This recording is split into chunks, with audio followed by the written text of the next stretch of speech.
Hello everyone, welcome back to my YouTube channel. दिनैनि गोदान video इंराजि रावनि फिसा फिसा सोदोबफोरखौ जों बर' रावनि गेजेरजों जयै सोलोंनानै लानि फै। Number 1, take it माने बेखौ ला।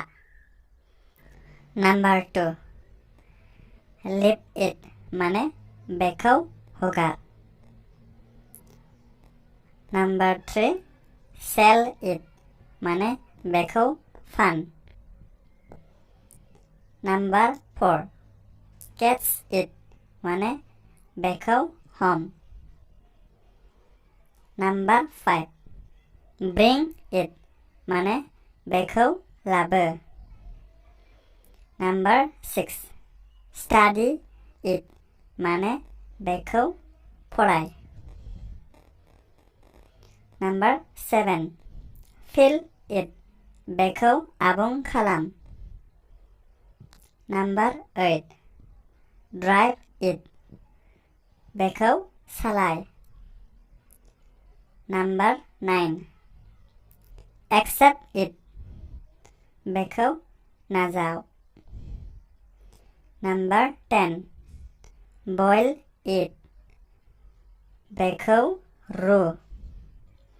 Number 11, wash it बेखौ सु। Number 12, draw it बेखौ आखि। Number 13, mind it गोसो हो। Number 14, close it बेखौ बन्द खालाम। Number 15, read it बेखौ फराय। change it बेखौ सोलाय।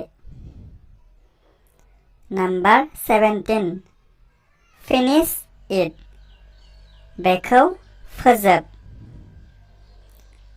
Number 18, send it बेखौ दैथाय। Number 19, use it बेखौ बाहाय। Number 20, open it बेखौ खुलि।